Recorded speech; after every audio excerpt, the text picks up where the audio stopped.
একবার এক কাকিমার বাড়িতে দেশি মুরগির মাংস রান্না খেয়েছিলাম।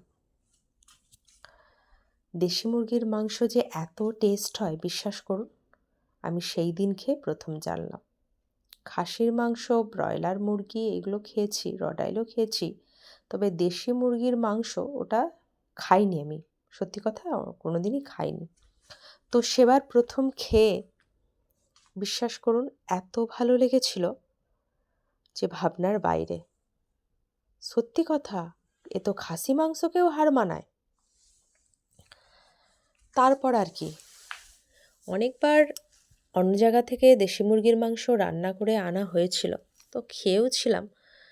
কিন্তু ওই যে নিজের রান্না করার যে প্রবল ইচ্ছেটা, সেটা আর কিভাবে থামাই বলুন। তো সেদিন ওই জন্য হাজব্যান্ডকে বললাম যে একটু দেশি মুরগির মাংস আনো না, একটু কষা কষা মাংস রান্না করি আর জমিয়ে খাই। তো সেই ভাবা আর যেই বলা সেই কাজ, হাজব্যান্ডকে বললাম আর উনিও নিয়ে এলেন। তো এখানে কড়াইতে দেখতেই পেলেন প্রথমে আমি কি করেছি না, ভালো করে তেল গরম করে তার মধ্যে তেজপাতা, শুকনো লঙ্কা, যেমন যেমন মাংস রান্না করতে যে যে মশলা লাগে আর কি, একটু চিনি, তারপরে কি তার উপরে দিয়ে দিলাম টমেটো আর পেঁয়াজ, তারপরে আদা, জিরে, কাঁচা লঙ্কা, শুকনো লঙ্কা। কাঁচা লঙ্কাটা দিয়ে আমি খেতে ভীষণ ভালোবাসি মাংস রান্না, তার কারণ টেস্টটা ভীষণ ভালো লাগে, আর রঙের জন্য একটু শুকনো লঙ্কা ব্যবহার করা হয়েছে। তো শুকনো লঙ্কাটা না খাওয়াই ভালো শরীরের পক্ষে। তো গুঁড়ো লঙ্কা এখানে কিন্তু একদম ব্যবহার হয়নি, সবটুকুই বেটেছি। তারপরে আর কি, বাড়িতে এই যে দুধ একটু জাল দিয়েছিলাম, গাঢ় দুধ, ওটারই একটু পায়েস বানিয়েছি। চলুন যাওয়া যাক আবার মাংসের দিকে। তো যাই হোক, এখানে দেখুন একটু কষানো হওয়ার পর, সব রকম মশলা দিয়ে একটু কষানো হওয়ার পর, মানে কষিয়ে নেওয়ার পর দিয়ে দিচ্ছি একটু হলুদ গুঁড়ো। তো হলুদ গুঁড়ো দেওয়ার পর দিয়ে দিচ্ছি লবণ, যেটা বিনা সমস্ত রান্নাটাই অসম্পূর্ণ, বৃথা যাবে যেটা না দিলে। তারপরে আর কি, ছেলে এলো একটু খেলে, ডিম সিদ্ধ করে রেখেছিলাম, তো ওকে একটু দিয়ে দিলাম ডিম সিদ্ধ খেতে। তার আগে খাবে না, খাবো না, খাবো না, কত রকমের নাখরা, কত রকমের যে বায়না, আপনাদেরকে কি বলবো। শেষমেশ ওই যে দেখুন মহারাজ হাতে নিল ডিমটা।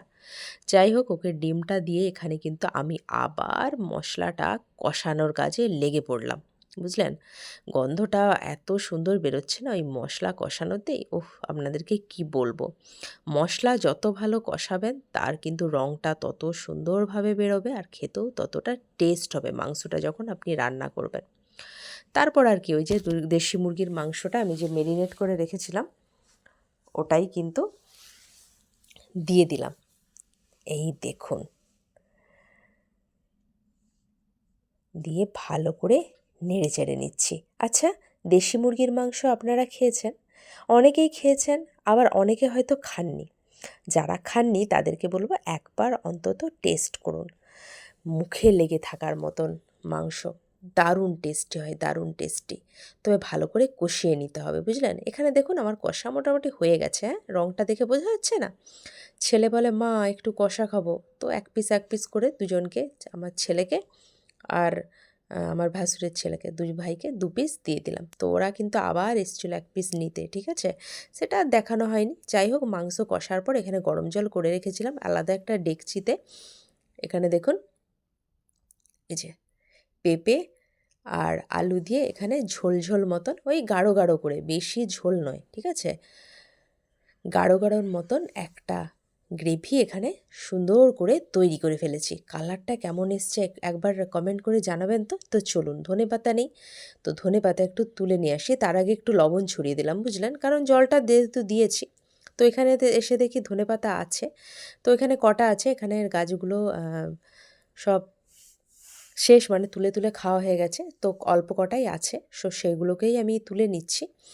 আর ও একটু মাঠের দিকে গেলে আপনারা তো দেখেইছেন অনেক অনেক ধনেপাতা রয়েছে, তো এখানে যেটুকু আছে কাজ চালানোর মতন হয়ে যাবে, তো তার জন্য আর গেলাম না। তো ধনেপাতাগুলো তুলে এনে এখানে সুন্দর করে ধুয়ে আমি কিন্তু ওপর থেকে ছড়িয়ে দিচ্ছি। এই দেখুন টকবক করে ঝোলটা ফুটছে। গরম মশলাও দিয়েছি, হ্যাঁ, এর ওপরে মানে এই যে দেখুন এটার পরে একটু না গরম মশলা দিয়ে দেবো আর কি, ধনেপাতা দিয়ে আর একটু গরম মশলা দিয়ে ভালো করে নেড়ে নিয়ে তারপরে নামাবো। এরকম করে একটু মাংসটা নামাবেন, দেখবেন কি দারুণ গন্ধ বেরোয় আর কি টেস্ট হয় খেতে, দারুণ খেতে দারুণ। আর কালারটা কেমন এসছে একটু বলবেন, আপনারা কমেন্ট করবেন, ঠিক আছে? তো চলুন একবারে খাওয়ার পাতে দেখা হবে।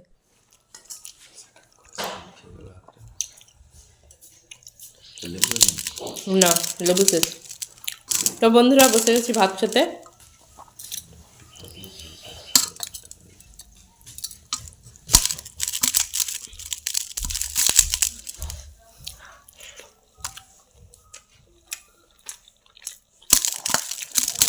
দারুণ টেস্ট।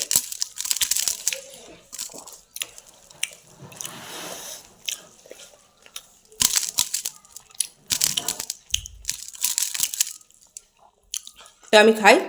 ভিডিওটা আজকে এতটা পর্যন্তই, দেখা হবে আবার অন্য কোনো দিন অন্য একটা ভিডিওর সাথে। তো আমার চ্যানেলে যারা নতুন অবশ্যই চ্যানেলটাকে ফলো দিয়ে দেবেন। আর হ্যাঁ, আমার ভিডিওগুলো যদি ভালো লাগে একটা লাইক আপনাদের কাছে তো আমি চাইতেই পারি। আর আপনারা ভালো থাকবেন, সুস্থ থাকবেন, দেখা হবে আবার তবে অন্য কোনো দিন অন্য আরেকটা আবার নতুন ভিডিওর সাথে। ততক্ষণের জন্য টাটা।